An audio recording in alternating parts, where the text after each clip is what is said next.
దేవుడికి స్తోత్రం. మానవ జీవితంలో మనం ఎప్పుడు కూడా ఒకటి కోరుకుంటాం, సంతోషాన్ని కోరుకుంటాం. అందుకనే గత సంవత్సరంలో లేని సంతోషం ఈ సంవత్సరంలో కలవాలి, ఈ సంవత్సరంలో మేము అనుభవించాలని మనందరూ కూడా కోరుకుంటూ ఉంటాం. యెషయా భక్తుడి ద్వారా మరి 11వ వచనంలో ఏం రాయించారంటే, యెహోవా విమోచించిన వారు సంగీత నాదముతో సియోనుకు తిరిగి వచ్చేదనంట. యెహోవా విమోచించిన వారు, దేవుడు ఎవరినైతే విమోచిస్తారో వాళ్ళు సంతోషంగా ఉంటారు. అది విమోచన అనేది దేవుడి ద్వారానే కలుగుతుంది. కనుక ఈ నూతన సంవత్సరంలో మనం అందరూ కూడా ఇలా అనుకోవాలి, దేవుడు నన్ను విమోచించడం లేదా, దేవుడు నా కుటుంబాన్ని విమోచించడం లేదా, విమోచించిన వారి జాబితాలో నేను ఉన్నానా లేదా అని మనం ఆలోచించాలి. ఇంకా అంటున్నాడు, నిత్య సంతోషము వారి తల మీద ఉండును, వారు సంతోషానందము గలవారగుదురు, దుఃఖమును నిట్టూర్పును ఏమవుతాయంట, తొలగిపోతాయి. అది నిత్యము సంతోషమే, నిత్యము సంతోషమే. ఎప్పుడు దుఃఖంగా ఉండాలని మనం ఎవరూ కోరుకోం. ఎవరికి ఇంట్లో కష్టంగా ఉంటుందండి, కాపురంలో కలతలు ఉన్నాయి, లేకపోతే సమస్యలు ఉన్నాయి, ఎవరికి ప్రార్థన చేయమంటాం కానీ మాకు కష్టాలు రావాలండి, దుఃఖం రావాలని ఎవరూ కోరుకోరు. ఆలోచన చేస్తుండాలి. అలాగైతే దేవుడి యొక్క వాగ్దానము ఈ మొదటి ఆదివారం ఏంటంటే, మనందరి జీవితంలో దేవుడు ఒక నిత్య సంతోషాన్ని ఇవ్వబోతున్నాడు. దేవుడికి స్తోత్రం చెప్పండి. మన కుటుంబాల్లో, మన జీవితాల్లో, మనం చేస్తున్నటువంటి పనులను అన్నింటిలో కూడా, వ్యక్తిగత జీవితంలో దేవుడు ఎప్పుడు కూడా నిత్య సంతోషాన్ని ఇచ్చి, అక్కడ ఒక మాట అంటున్నాడు, దుఃఖమును నిట్టూర్పును ఏం చేస్తాడంట, తొలగించేస్తాడు. అది ఆ దుఃఖము దేని వల్ల దుఃఖం కలుగుతుందో, కొంతమందికి ఒకవేళ అప్పుల వల్ల దుఃఖం కలగవచ్చు, కొంతమందికి సంతానం లేదనేటువంటి దుఃఖం కలగవచ్చు, కొంతమందికి వివాహం కావాలనేటువంటి దుఃఖం కలగవచ్చు, కొంతమందికి బాప్తిసం తీసుకోలేదనేటువంటి ఒక దుఃఖము, లేకపోతే భార్యాభర్తల మధ్యలో ఏదో తెలియనటువంటి పరిస్థితులు, వ్యాపారం సరిగా లేక, ఉద్యోగాలు సరిగా లేక, ఎవరి ఆత్మీయ స్థితిలో మేము ఎదగలేకపోతున్నాము, మందిరానికి వస్తున్నాను కానీ ఏదో నా జీవితంలో సతమతం అయిపోతున్నాను అనేటువంటి పరిస్థితుల్లో ఉన్నప్పుడు దేవుడు ఏం చెప్తున్నాడంటే, అక్కడ దుఃఖమును నిట్టూర్పును ఎవరి ఇక తొలగిపోతాయని చెప్తున్నాడు. హల్లెలూయా. అందుకని మానవ జీవితంలో ఈ దుఃఖమును, ఈ నిట్టూర్పును తొలగిపోయే చాలా ఆయుధాలు, చాలా మరి పరికరాలు మరి మనం బోధించుకుంటూ ఉన్నాం. ఒకసారి ఎఫెసీ రాసిన పత్రిక కూడా తీయండి. ఒకసారి పౌలు ఎఫెసీ సంఘానికి రాస్తూ ఈ చక్కటి మాటలు రాస్తున్నాడు 4వ అధ్యాయంలోను. ఎఫెసీ రాసిన పత్రిక 4వ అధ్యాయము 22 నుంచి మనం చదువుతున్నప్పుడు 175 పేజీలో ఇలా ఉన్నది, కావున మునుపటి ప్రవర్తన విషయంలోనైతే మోసకరమైన దురాశల వలన చెడిపోవు మీ ప్రాచీన స్వభావమును వదులుకొని మీ చిత్తవృత్తి యందు నూతన పరచబడిన వారే, నీతియు యథార్థమైన భక్తియు గలవారే, దేవుని పోలికగా సృష్టించబడిన నవీన స్వభావమును ధరించుకోవాలెన్నో. చూసారండి, కొత్త సంవత్సరం వచ్చిందంటే happy new year, happy new year చెప్పుకుంటున్నాము, చక్కగా ముగ్గులు వేసుకుంటున్నాం, కొత్త బట్టలతోటి అందరికీ చెప్పుకుంటున్నాం హ్యాపీ న్యూ ఇయర్ అని. చాలా సంతోషంగా ఉంది. కాకపోతే నోట్లో సంతోషం ఉంది కానీ హృదయంలో సంతోషం లేదేమో. దేవుడు ఏం కోరుకుంటాడంటే, కొత్తదనం ఎక్కడ కోరుకుంటాడంటే హృదయంలో కోరుకుంటున్నాడు. అదే చెప్తున్నాడు, కావున మునుపటి ప్రవర్తన విషయంలోనైతే మోసకరమైన దురాశల వలన చెడిపోయి, అంటే మునుపటి ప్రవర్తన విషయంలో మనం చెడిపోయి ఉన్నాం. అది మన అంతరంగానికి అర్థమైపోయింది. మనము మనంతటా మనము పశ్చాత్తాపడుతున్నాము, మనం బాధపడుతున్నాము, గమనిస్తూ ఉండాలి. దేవుడి యొక్క వాక్యము హృదయంలో గుచ్చుకున్నప్పుడు లోపల ఉన్నటువంటి హృదయంలో ఉన్నటువంటి బాధ అంతా బయటకు చెప్పాలనిపిస్తూ ఉంటది, ఒప్పుకోవాలనిపిస్తూ ఉంటది. దేవుడు కోరుకున్నది కూడా అదే. రోమపత్రికలో చెప్పాడు, ఏ భేదం లేదు, అందరూ పాపం చేసి దేవుడిని గ్రహించు మహిమను పొందలేకపోతున్నాడు. అందరూ పాపం చేస్తున్నారు, నీతిమంతుడు లేడు ఒక్కడును. పాపం ఎవరండి, నీతిమంతుడు ఎవడూ లేడని అందరూ పాపం చేస్తున్నారు, చిన్నవాడు మొదలుకొని పెద్దవాడు వరకు కదా. వ్యభిచారం మందు పట్టబడి స్త్రీని తీసుకొచ్చినప్పుడు ఎవరెవరు వచ్చారంట ఆమెను కొట్టడానికి? ఎవరి చిన్నోళ్ళు వచ్చారంట, నడువయసులు వచ్చారంట, ముసలోడు కూడా వచ్చారంట. ఆలోచన చేస్తున్నారు. అప్పుడు యేసయ్య చెప్తున్న మాట, మీలో ఎవడు పాపం చేయలేదో వాడు మొదటి రాడి తీసుకుని ఏమంటే అందరూ పాపం చేసేసారు. ఇంక పాపం లేనుడు ఎవరు? యేసయ్య ఒక్కడే. ఈరోజు హృదయంలో పాపం ఉన్నది ఖచ్చితంగాని, మన తలంపుల్లో పాపం ఉంది, ఒకవేళ మనం బాధ పెడుతుందేమో. దాన్ని ఏమన్నాడంటే, ఏమంటే ప్రాచీన స్వభావము అన్నాడు. ప్రాచీన స్వభావం మనసులో ఉన్నట్లయితే మనం ఆనందంగా ఉండలేమండి. మనసు బాగోలేనప్పుడు ఎంతమంది నవ్వించినా నవ్వలే తెలుసా. మనసు కొంచెం అదులా ఉందనుకోండి, ఇంట్లో ఏదో డిస్టర్బెన్స్ గా ఉందండి, మనసులో ఏదో బాధ ఉందండి, ఎవరైనా వచ్చి కొంచెం అలాగా ఏంటి చక్కెర కిందలు ఎడుతున్నారు, పళ్ళు బయట పడతాయేమో కానీ లోపల నుంచి నవ్వు రాదు. ఎందుకో తెలుసా? ఆ లోపల ఒక భయంకరమైనటువంటి పరిస్థితి దాగి ఉంది. దేవుడు కోరుకున్నది ఏంటంటే, ఎఫెసీ సంఘంతో చెప్తున్నాడు, ఆ ప్రాచీన స్వభావాన్ని మీరు ఏం చెయ్యాలి? అది విడిచిపెడితే కానీ కుదరదు. దేవుడి స్తోత్రం చెప్పండి. అది విడిచిపెడితేనే కానీ పోతుంది అన్నాడు. ప్రాచీన స్వభావం వదులుకొని మీ చిత్తముతో యందు నూతపరచబడి వారే నీతి యథార్థమైన భక్తి కలవారే దేవుని పోలికగా సృష్టించబడిన నవీన స్వభావం ధరించేసుకోవాలంటే ఏ స్వభావము? నవీన స్వభావము. అంటే ప్రాచీన స్వభావం, పాత స్వభావం ఉండకూడదు, ఇంకా పాత ఆలోచనలు ఉండకూడదు. ఖచ్చితంగా క్షమించే దేవుడు మనకు ఉన్నాడు. హల్లెలూయా. మన దేవుడు ఎలాంటి వాడు తెలుసా? ఎవరి పాపుల కొరకే వచ్చాడు. రాత్రి కూడా మేము మీటింగ్ వెళ్ళాం, యేసురత్న గారి చర్చలో క్రిస్మస్ అంతా మీటింగ్ వెళ్ళాం. పొట్టి జోసెఫ్ గారు అని 2-4 అడుగులు ఉన్నాడు ఆయన. ఆయన వాక్యం చెప్తూ ఒకే వాక్యాన్ని ఆయన పూరించారు. ఏమన్నారంటే, నేను పరిశుద్ధుల కొరకు రాలేదు, పాపుల కొరకే వచ్చాను, పాపులను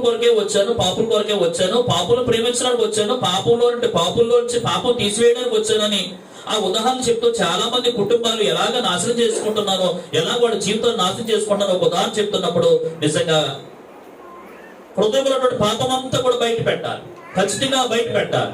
ఒక ఊర్లో కోతులు పట్టుకుని కూడా వచ్చాడంట. కోతులు పట్టుకుని కూడా వస్తే, ఏమండి కోతులు పట్టుకుంటాం అనగానే అందరూ ఎదురు చూస్తున్నారు, ఎలాగో కోతులు పట్టుకుంటాడని. ఆయన ఒక కోతులు బోన్ పెట్టాడంట. ఆ బోన్లో నుండి ఒక చిల్లి పెట్టి లోపల అరటిపండు పెట్టాడు. అరటిపండు పెట్టి కోతులు పట్టుకుంటాం అనగానే అందరికీ కూడా ఆశ్చర్యం కలిగింది. మీరు ఎలా పట్టుకుంటారండి బాబు, కోత వస్తుంది, అరటిపండు తినేస్తుంది, వెళ్ళిపోతుంది, మీరు అలా చూస్తా ఉండండి అన్నాడు. కోతి రానే వచ్చింది, అరటిపండు లోపల ఉంది, చెయ్యి లోపల పెట్టింది, అరటిపండు తీసుకుందంట. అరటిపండు తీసుకున్నప్పుడు కోతులు అట్టుకుని వాడు వస్తున్నాడు. ఈ లోపల వెళ్ళిన చెయ్యి మళ్ళీ లాక్కుందామంటే రావట్లేదు, అలా బిగిసిపోయింది అనమాట. ఈ లోపల వచ్చి కోతులు అట్టుకుని వాడు కోతులు ఈజీగా పట్టేసుకున్నాడు. వీళ్ళందరికీ ఆశ్చర్యం కలిగింది. ఏంటి, ఆ బౌల్లో చెయ్యి పెట్టింది కదా, చెయ్యి లాక్కుని వెళ్ళిపోవచ్చు కదా. కాకపోతే ఎందుకు చెయ్యి రాలేదో తెలుసా? మనందరికీ అర్థం అవ్వాలి. చెయ్యి వెళుతున్నప్పుడు మామూలుగానే వెళ్ళింది. ఏమంటే లోపల ఏముందో చెప్పండి? అరటిపండు ఉంది కాబట్టి అరటిపండుని ఇలా పట్టుకుంది అనమాట. అరటిపండు ఇలా పట్టుకుంది, లోపల అరటిపండు ఉంది అనమాట. ఇప్పుడు పట్టుకుని కూడా వస్తున్నాడు కాబట్టి, పట్టుకుని కూడా అంటే సాతానుడు ఎవడు మీకు కుదురా అని ఏ సింహమా గర్జన సింహంలో వస్తాడు. ఇప్పుడు లాగడానికి మొదలు పెడుతున్నప్పుడు ఈ బౌల్ అడ్డుకుంటుంది అనమాట, సరిపోవట్లేదు ఇది. ఇప్పుడు చెయ్యి రావాలంటే ఏం చెయ్యాలి? అరటిపండు అలా వదిలేయాలి. అరటిపండు వదలలేదండి బాబు. అరటిపండు వదలకుండా ఎంతసేపు లాగడానికే ప్రయత్నం చేస్తే ఏమీ ప్రయోజనం లేదు. సామెతలు 28:11 చెప్పాడు, అతిక్రమలు దాచిపెట్టువాడు వర్తిల్లడండి. ఈ రోజు చాలా మంది ప్రార్థన ఏంటో తెలుసా? నన్ను క్షమించు నేను పాపిని అనడం కంటే ఒకసారి పాపాన్ని విడిచిపెట్టితే హృదయంలో సంతోషం వచ్చేస్తుంది. దేవుడికి స్తోత్రం చెప్పండి. పాపం లోపల ఉన్నంత సేపు మనం సరిగా ఉండలేమండి, సంతోషంగా ఉండలేము ఖచ్చితంగాని. అందుకని సంతోషాన్ని ఇచ్చేవాడు ఎవరు చెప్పండి? దేవుడే సంతోషాన్ని ఇస్తూ ఉన్నాడు. కనుక ఆ సంతోషాన్ని అనుభవించడానికి 2021వ సంవత్సరం అంతా కూడా సాతానుడు అడ్డుకుంటున్నాడు, విడిచిపెట్టొద్దు అన్నాడు. కానీ 2022వ సంవత్సరంలో ఒక నిర్ణయం తీసుకోవాలి మనం. చావైనా రేమైనా సరే ప్రభా దాన్ని విడిచిపెడితే పొందినటువంటి ఆనందం వేరుగా ఉంటుంది. దేవుడికి స్తోత్రం చెప్పండి. మారు మనస్సు మనిషికి మార్గం, పశ్చాత్తాపం మనిషికి మోక్షం. మారు మనస్సు మనిషికి మార్గం, పశ్చాత్తాపం మనిషికి మోక్షం. ఈ పూర్ణ హృదయముతో సేవించుమా, ఈ పూర్ణ ఆత్మతో ప్రార్థించుమా, ఈ పూర్ణ హృదయముతో సేవించుమా, ఈ పూర్ణ ఆత్మతో ప్రార్థించుమా. పూర్ణుడే పరిశుద్ధాత్ముడే పదిలపరిచి రక్షణ భాగ్యం. ఇన్నేళ్ళు ఇలలో ఉన్నాము మనము, చల్లని దేవుని నీడలో. గతించిపోయే కాలము భరించు యేసు నామము, సంతోషించు ఈ నవోదయం, సంతోషించు ఈ నవోదయం, సంతోషించు ఈ నవోదయం. దేవుని స్తోత్రం. విడిపోయేటువంటి ప్రాంతంలో వాక్యం చెప్పడానికి వెళ్ళాను నేను. రాజమండ్రి దగ్గర బెస్ట్ ప్రైజ్ ఉంటుంది. బెస్ట్ ప్రైజ్ పక్క నుంచి రోడ్డు ఉంటుంది. లోపల 3 రోజులు మీటింగ్స్ పెట్టారు. 2 పగలు 2 రాత్రులు నేనే వాక్యం చెప్పడానికి వెళ్ళాను. అక్కడ ఒక ఆయన వచ్చాడు. ఆయన చిలక జాతర చెప్పేవాడు అనమాట. అంటే చిలకలు ఎట్టుకుని చిలక జోసు చెప్తాడు అనమాట, సోది చెప్తూ ఉంటాడు అనమాట. అతడు ఆ స్థలానికి వచ్చాడు, దేవుడి యొక్క వాక్యం విన్నాడు. నేను గారడీ సీమోన్ కోసం చెప్పాను, రాత్రి పిలుపు అనేటువంటి సేవకుల కోసం చెప్పాను. గారడీ సీమోను చేస్తున్నటువంటి గారడీ ఏంటి? పిలుపు చెప్తున్నటువంటి వాక్యం ఏంటి? ఇప్పుడు గారడీ సీమోను కంటే పిలుపు వాక్యము శక్తివంతమైంది. ఈ గారడీ సీమోను కూడా పిలుపు దగ్గరకు వచ్చి నాకు బాప్తిసం కావాలని అడుగుతున్నప్పుడు దేవుడి నామానికి మహిమ కలిగింది. గారడీ సీమోన్లో కూడా సంతోషం కలిగిందని చెప్తున్నప్పుడు అతను చేసిన పని ఏంటంటే, పాస్టర్ గారు, నేను చాలా కాలం ఈ చిలకరెట్టుకునే నమ్ముకున్నాను, కానీ నాకు అర్థమవుతుంది ఇది ఏమీ కాదని. ఈ రోజు నుంచి నేను కూలి పని చేయడానికో ఏదో చేయడానికో నేను ఇష్టపడతాను, కానీ ఈ చిలకను పెట్టుకుని మోసం చేస్తున్నాడు అంతా, నేను విడిచిపెడుతున్నాను అన్నాడు. ఆ రోజు విడిచిపెట్టాడు. అక్కడ ఆ పాస్టర్ గారు చాలా సంతోషించారు. అప్పుడప్పుడు నాకు ఫోన్ చేస్తూ ఉంటాడు, ఎక్కడున్నా ఫోన్ చేస్తూ ఉంటాడు. నెలకోసారి ఫోన్ చేసి, పాస్టర్ గారు ప్రార్థన చెయ్యండి అంటాడు. ఏం చేస్తున్నాడు? కానీ పలానా చోటికి మా ఆవిడ మేము అందరూ పనిలోకి వెళ్ళామండి, పలానా ఊరికి పనికి వెళ్ళామండి, మరి చిలక వదిలేసాను కానీ అయ్యారు అప్పుడే చిలక వదిలేసాం. చిలకున్నంత కాలము కూడా ఎదుటోడు మోసం చేస్తున్నాము, ఎదుటివాడు మోసం చేస్తున్నాము అని బాధ మిగిలిపోయేదండి. ఇప్పుడు అలా కదండి, కష్టపడుతున్నప్పుడు అంటే కష్టార్జితం అనుభవిస్తున్నప్పుడు సంతోషం కలిగింది. దేవుడికి స్తోత్రం చెప్పండి. యేసయ్య చెప్తున్నది కూడా అదే.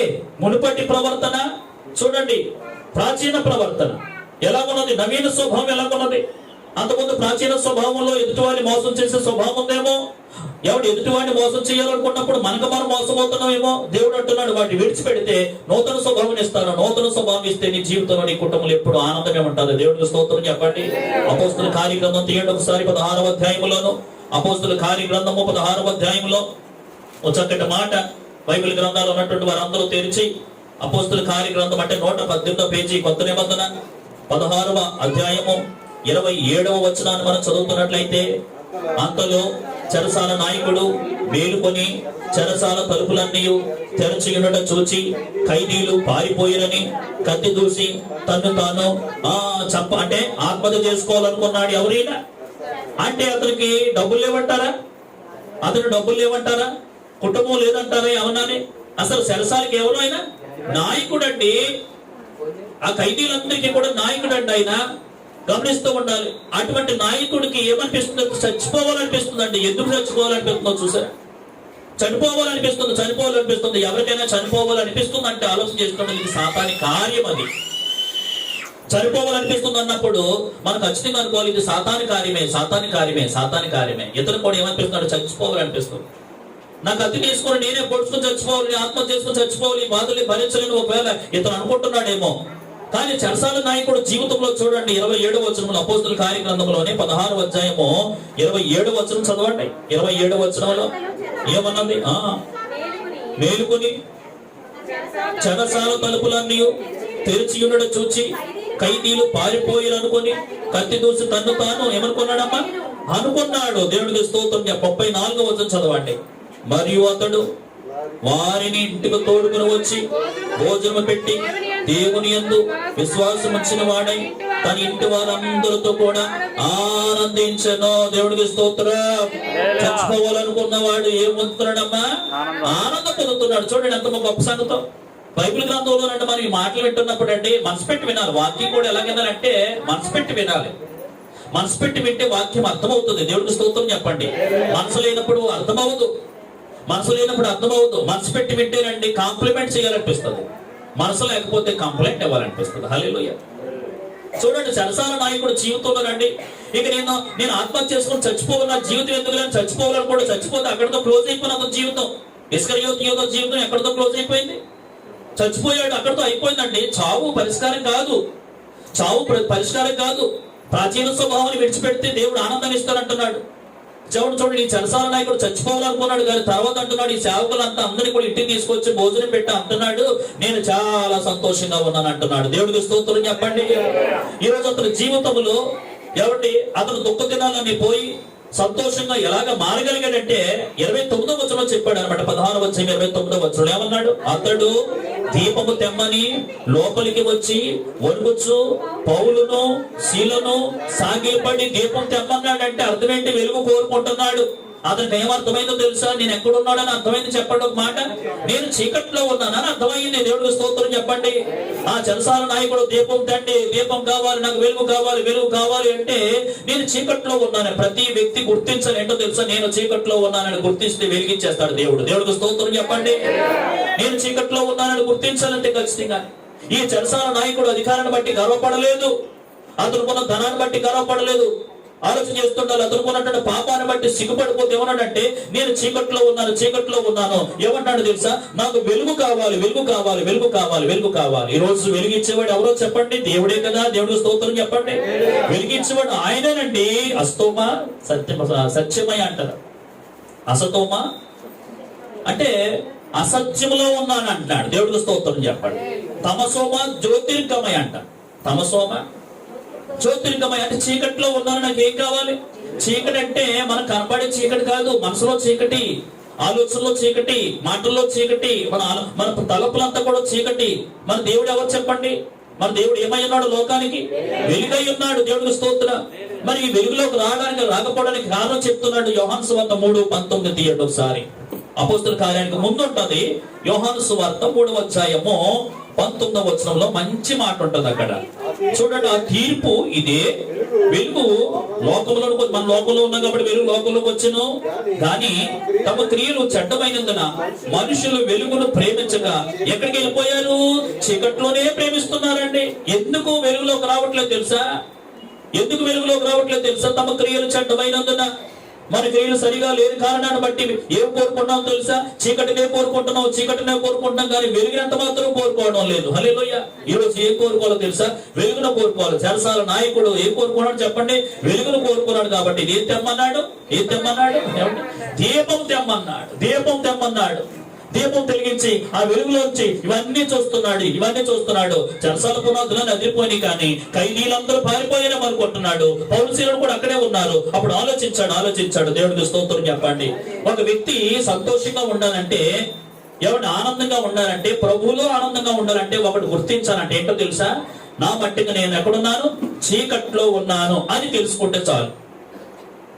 నేను చీకట్లో ఉన్నానని తెలుసుకుంటే చాలు.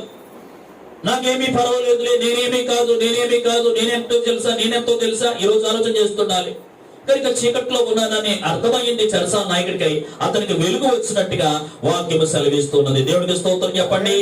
కనుక వెలుగు కొరకు మనం కనిపెట్టుకోవాలన్నది దేవుడి యొక్క ఉద్దేశం అయి ఉన్నది. తర్వాత ఏం చేశాడో తెలుసా? సాగిలు పడ్డాడంటే. ఏం చేయడమ్మా? సాగిలు పడ్డాడు. దీపం తెమ్మన్నాడు. దీపం తెమ్మన్న తర్వాత ఏం చేశాడు అతను? సాగిలు పడ్డం అంటే అర్థం ఏంటి? తగ్గించుకున్నాడని. యేసయ్య ఆయన బాధల్లో ఏం చెప్పాడో తెలుసా? తను తాను తగ్గించుకున్నవాడు చెప్పండి, హెచ్చించుకున్నవాడు ఎప్పుడు కూడా తగ్గించబడును. సాగిలు పడిపోయాడంటే ఒక నాయకుడు అయ్యుండి సాగిలు పడిపోయాడండి. సాగిలు పడిపోయి ఈ రోజు తగ్గింపు మన జీవితంలో ఉంటేనండి, మన జీవితంలో చీకటి అంతా బయటకు వెళ్ళిపోతుందట. దేవుడు వెలుగునిస్తాడు. ఆ వెలుగు ద్వారా మన అందరికి ఏం కలుగుతుందో చెప్పండి? సంతోషం కలిగిపోతుంది. దేవుడికి స్తోత్రం చెప్పండి. చాలా సంతోషంగా అనుభవిస్తున్నాడు ఇతను. ఎలాగ అనుభవిస్తున్నాడు తెలుసా? నేను చీకట్లో ఉన్నానని గుర్తించి దీపం కొరకు ఎదురు చూస్తూ ఉన్నాడు. ఆ దీపం ఎవరు? లోకానికి దీపం ఎవరు చెప్పండి? యేసయ్యే కదా. అంటే నేను చీకట్లో ఉన్నాను కాబట్టి ఆయన వెలుగు కొన్నాడు కాబట్టి ఆ వెలుగు లోపలికి వస్తేనండి ఈ చీకటి అంతా బయటకు వెళ్ళిపోతుంది. చూడండి, అంత రూమ్ అంతా చీకటిగా ఉందండి. లోపల ఎలాగా లైట్ మీద సూపరేట్ ఇలా వేయగానే మనం తడుకుంటూ వస్తాం. స్విచ్ బోర్డు కూడా కనపడదు. అప్పుడు చూడండి అంత చీకటే. అప్పుడు చీకటి అనుకుంటుందంట. చూసావా ఈ కళ్ళకి కనపడకుండా చేశాను, ఈ స్విచ్ బోర్డు ఎక్కడ ఉందో కూడా తెలియకుండా చూశాను. ఒకసారి మధ్యరాత్రి వేళ చూడండి, కొంతమంది బెడ్ లైట్ కూడా వేసుకుంటూ పడుకుంటారు. అందులో నేను ఒకటి. చిన్నప్పటి నుంచి మా అమ్మ దగ్గర నుంచి అలవాటు అయిపోయింది అనమాట. కళ్ళుకి లైట్ కనపడితే నిద్ర అట్టదు. తర్వాత కొంచెం అలవాటు అయ్యింది. ఇప్పుడు మధ్యలో బాత్రూమ్కి వెళ్ళాలి, లైట్ వేయాలనుకోండి, తడుతున్నప్పుడు బొమ్మ పెట్టుకుంటుందో తెలియదు అనమాట. అయోమయం అయిపోతుంటది. ఒకసారి కుర్చీలు బడే తనేసుకుంటా ఉంటాం. అప్పుడు చీకటి ఉంటుంది అంట. బలే అది ఎందుకో తెలుసా? చీకటి ఉంది. అలా తడుకుని స్విచ్ బోర్డు తడుకుని 3వ స్విచ్ ఇలా వేసేవారు లైట్ వెలిగింది అనుకోండి, చీకటి అంత ఏమైపోతుంది కదా. సంగన పాట పాడతారు, చీకటి లేకుంటే కదా. దేవుడి స్తోత్రం. చీకటి ఎప్పుడైతే చీకటి ఉందో అక్కడ వెలుగు కావాలి. ఎప్పుడైతే వెలుగు వచ్చిందో చీకటి అంతా ఏమైపోతుందమ్మా? గదంతా చీకటే. కానీ చిన్న బలు వెలుగుతున్నప్పటికీ చీకటి అంతా భయపడిపోయామో వెళ్ళిపోయిందా? వెలుగు ఎవరో తెలుసా? యేసయ్య. దేవుడు స్తోత్రం. ఆ యేసయ్య ఎక్కడ వెళ్ళాలో తెలుసా? నీ గుండెల్లో వెళ్ళిపోవాలంతే. గుండెలో వెలిసిపోతున్నప్పుడు చీకటి గురించి మనం ఆలోచించాలనిపించదు, పరిష్కార మార్గం గురించి ఆలోచించాలనిపిస్తూ ఉంటుంది. కానీ చీకటి గురించి ఆలోచించాలనిపించదు. అప్పుడు ఎప్పుడు కూడా మనం ఎలా ఉంటాం తెలుసా? సంతోషంగా ఉంటాం. సాగిలు పడిపోయాడన్నట్టుగా వాక్యం సెలవిస్తున్నది. దేవుడికి స్తోత్రం చెప్పండి. అందుకని కొరింథీయులకు రాసిన మొదటి పత్రిక 5వ అధ్యాయం 6వ వచనంలో చూడండి, చక్కటి మాట చెప్పాడు. కొరింథీయులకు రాస్తూ మొదటి పత్రిక 5వ అధ్యాయంలో కొరింథీ సంఘం గురించి ఈ విషయాలన్నీ చెప్తున్నాడంట. మీరు అతిశయపడుట మంచిది కాదు. పులిసిన పిండి కొంచెమైనను మొద్దంతయు పులియ చేయనని మీరు ఎరుగరా? హల్లెలూయా. మీరు అతిశయపడుట మంచిది కాదు, అతిశయపడుట మంచిది కాదు. అతిశయం అంటే ఏంటి? గర్వం. మీరు గర్వపడుట మంచిది కాదమ్మా. దేని బట్టి గర్వపడుతున్నారు మీరు? దేవుని బట్టే గర్వపడాలి. నా అతిశయము నీవే, నా ఆనందము నీవే, నా ఆరాధన నీవే.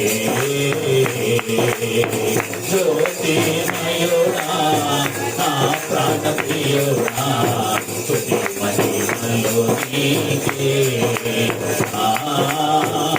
ఆత్మలో ఆలోచన అతిశయము నీవే, ఆనందము నీవే, ఆరాధన నీవే. దేవుడికి స్తోత్రం. ఇక్కడ చెప్తున్న మాట మరోసారి చదవండి. 6వ వచనంలో మీరు అతిశయపడుట మంచిది కాదు. మీరు మంచిది అనుకుంటున్నారేమో, గర్వపడుట. చూడండి ఏమన్నాడు? పులిసిన పిండి కొంచెమైనను మొద్దంతా ఏం చేస్తుంది? పులి చేయనని మీరు ఎరుగురా? మీరు పులిపిండి లేని వారి కనుక కొత్త ముద్ద ఒకటకై ఆ పాత్రైన పులిపిండిని తీసి పారవేయుడి. దేవునికి స్తోత్రం చెప్పండి. అంటే పాతదైన పులిపిండి ఏం చేయాలమ్మా? తీసేసి పారవేసేయాలి, తీసేసి పారవేసేయాలి. ఇదివరకు ఒకసారి చెప్పాను ఉదాహరణ. ప్రభుదాస్ గారు లాంటి ఆయన ఒక పెద్ద ఇల్లు కొనుక్కున్నాడు. అమ్మిన ఆయన ఎవరంటే నేను, ఇల్లు కొనుక్కున్న ఆయనేమో ఆయన. చూడండి, సరే నేనే కండిషన్ పెట్టానంటే ఇల్లంతా మీదేనండి, ఒక మేకు స్థలం మాత్రం నాదన్నాడు. ఎంత స్థలం ఏమన్నాడు? ఒక మేకు కొట్టాను, బెడ్రూమ్ లో మేకు కొట్టాను, ఆ మేకు మాత్రం నాదేనండి. అలాగైతే అమ్ముతాను. కానీ ఇల్లేమో బాగా ఉంది, రేట్ ఏమో తక్కువగా వస్తుంది. ఇటువంటి ఇల్లు రాదు. వెంటనే ఆ లోడ్ అంతా అన్నారంట, ఆ మేకే కాబట్టి ఆ పాటలు కాక మేకే కదా కావాల్సింది. పోలే దస్తవీజులు ఎవరయ్యా నువ్వు? ఇల్లంతా నాది, మేకు స్థలం మాత్రము పాస్టర్ గారు తిని డెసిషన్ చేయించేసుకున్నాడంట.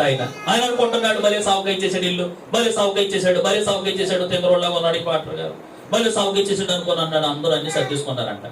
నేను వెళ్ళి ఒక కుళ్ళిపోయిన మాసము కట్టుకెళ్ళి ఆ మేకు తగిలిస్తున్నాను. ఈ లోపల ఆయన వచ్చి, ఏం చేస్తున్నారు మీరు? దానికి ఇది తగిలిస్తున్నారంట. కానీ మేక ఎవరిది? మేకు నాది. ఇల్లు ఎవరిది? ఇల్లు అయింది. మొక్క ఎంత ఉంది? చిన్న మొక్క అమ్మ, తగిలించుది లేదు. దాని మీద చెయ్యి ఎత్తే కోట్లు, దాని మీద చెయ్యి ఎత్తే కుదరదు. ఎందుకంటే మేకు నాది, ఆ మేకు మీద తగిలించాను అంతే. మేకు నా ఇష్టం చేసుకుంటాను. ఇల్లంతా వాసన వచ్చేస్తున్నాడు బాబు. అది ఇల్లంతా పంప వచ్చేస్తుంది జానపాలు. ఇంకా ఎలాగ ఉన్నారంటే ఎంతమంది పెద్ద దగ్గరికి వెళ్ళినా దస్తావేజు చూస్తే ఉందండి. ఎవరిని మీరు అసలు తెంగురాడు ఏంటాడు బాబు? మేకు స్థాయి మీదకి ఇచ్చారంటే అతనికి ఆ మేకు కట్టుకొచ్చి ఏం తగిలిస్తున్నాడు? మాసముఖ తగిలిస్తున్నాడు, కులిపోయి మాసముఖ తగిలిస్తున్నాడు. ఇతను ప్లాన్ చూసారా? అంటే ఎలాగని ఇల్లు కొట్టేద్దాం మళ్ళీ. అయ్యో, సాధారణ ప్లాన్లు ఎలా ఉంటాయి? ఎప్పుడైతే తగ్గించాడో పెద్ద దగ్గరికి వెళ్ళాడు, అక్కడికి వెళ్ళాడు, కుదరలేదు. ఇక ఆయన 10 లక్షలు కొనుక్కున్నాడు. తర్వాత ఏం చేశాడంటే ఇంకా మా జోసెఫ్ గారు అంటాడికి 1,50,000 అమ్మేడు ఇల్లు. దేవుడు స్తోత్రం చెప్పండి.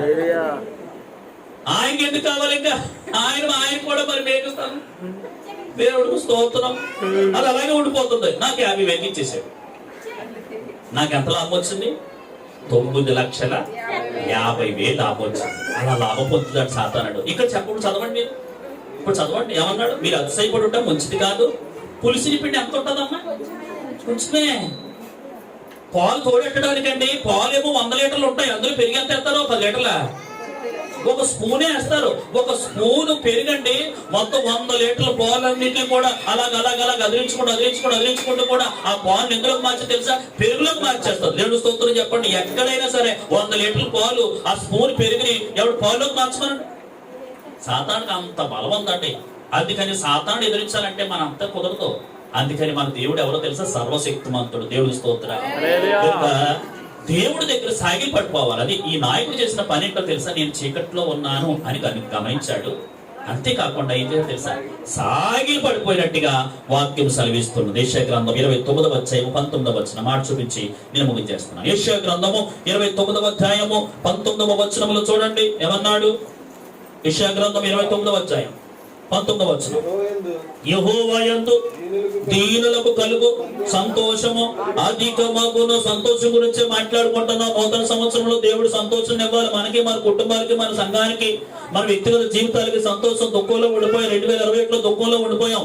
సంతోషం ఇవ్వాలంటే రెండు మాటలు చెప్పాను ఈ రోజు. ఒకటి, చీకట్లో ఉన్నామని మనం ఏం చేయాలి ముందు అర్థం చేసుకోవాలి.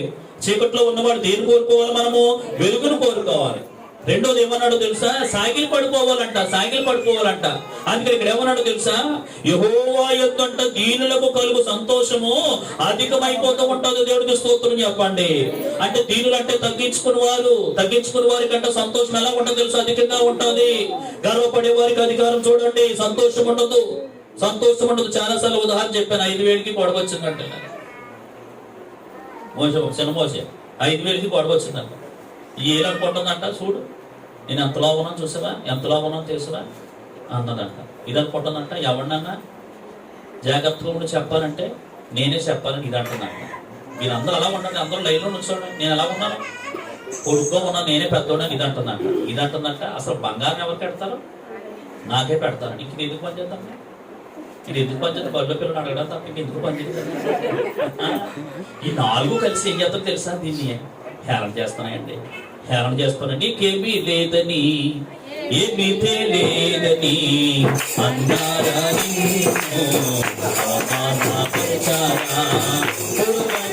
వాడవని ఎప్పటికీ అని నా బ్రతుకు మారవని అనుకుంటూ ఉన్నావా? నేనున్నానన్న యేసు మాటను పరిచావా? పాపాలు మధురంగా మార్చును చూసావా? నేనున్నానన్న యేసు మాటను పరిచావా? పాపాలు మధురంగా మార్చును చూసావా?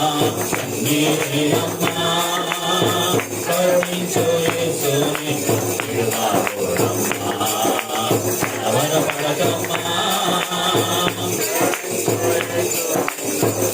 దేవుడికి స్తోత్రం. దానికి ఇక్కడ అంటున్నాడు, యెహోవా యందు దీనులకు కలుగు సంతోషం ఎలా ఉంటదంట? చాలా ఎక్కువ ఉంటదండి. గర్వపడేవాళ్ళు కాదు. మీరు అతిశయపడటం మంచిది కాదు. పులిపిండి పెట్టుకుని అతిశయపడుతున్నావేమో. మీరు అతిశయపడొద్దు. మీరు దీనత్వం కలిగి ఉండండి. పేతురు రాసిన మొదటి పత్రిక కూడా తీయండి, ముగించేస్తున్నాను. పేతురు రాసిన మొదటి పత్రిక 5వ అధ్యాయము, అంటే కొత్త నిబంధన 223వ పేజీ. కొత్త నిబంధన 5వ అధ్యాయము 5వ వచనం. పేతురు రాసిన పేజీ నెంబర్ తప్పు చెప్పానా? 215. చిన్నలారా మీరు పెద్దలకు లోబడి ఉండుడి, మీరందరూ ఎదుటి వారి ఎడల దీన మనస్సు అను వస్త్రము ధరించుకొని మిమ్మల్ని అలంకరించుకొనండి. దేవుడు అహంకారులను ఎదిరించి చూడండి దీనులకు కృపను గ్రహించను. దేవుడికి స్తోత్రం. చిన్నలారా మీరు పెద్దలకు ఏమై ఉండాలి? లోబడి ఉండండి. మనకంటే పెద్దవారు ఉన్నప్పుడు ఖచ్చితంగా వాళ్ళ మాట వినాలి. పనివాడి యజమానుడు మాట వినాలి. దేవుడికి స్తోత్రం చెప్పండి. పనివాడి యజమానుడు మాట వినాలి. చిన్న పిల్లలారా మీరు పెద్దలకు లోబడి ఉండండి. ఇంట్లో పిల్లలు ఉన్నారని కూడా తల్లిదండ్రుల మాట వినాలి. ఆలోచన చేస్తూ ఉండాలి. ఇక్కడ చక్కగా చెప్తున్నాడు. ఏమన్నాడంటే మీరందరూ ఎదుటివారి ఎడల ఏ మనసు కలిగి ఉండాలి? దీన మనస్సు అని వస్త్రము చూడండి. దీన మనసుని వస్త్రము ధరించుకొని మిమ్మల్ని ఏం చేసుకోవాలి? అలంకరించుకోనండి. అది ఏ వస్త్రము ధరించుకోవాలమ్మా? ఇక్కడే ఉన్నారా? ఎక్కడో ఆలోచిస్తున్నారు కొంతమంది. మనసు ఎక్కడికో వెళ్ళిపోయినప్పుడు నాకు అర్థమైపోతుంది. అంటే నేను బీఈడీలో సైకాలజీ చేశాను. సైకాలజీ ప్రకారం ఏంటంటే మనసు ముఖ కవలికలంట కళ్ళు మెట్టగలుస్తూ ఉండాలి, కళ్ళు ఆసక్తిగా ఉంటూ ఉండాలి. ఒక్కొక్కసారి అలా చూస్తూ అలా వెళ్ళిపోతూ ఉంటాం. అది ముఖం చూసినట్టు తెలిసిపోతుంది. అది అంటే వీళ్ళు మనసులో లేవు. మనుషులు అంటే కూకున్నారు కానీ రాడనమాట. పాతేసిన కరెంట్ పోల్ ఉంటుంది చూసావా? ఆ కరెంట్ పోల్ అలా ఉంటారు. అంతే జీవించున్నామని పేరు మాత్రం. గుళ్ళోకి వచ్చిన దుఃఖమేనండి బాబు.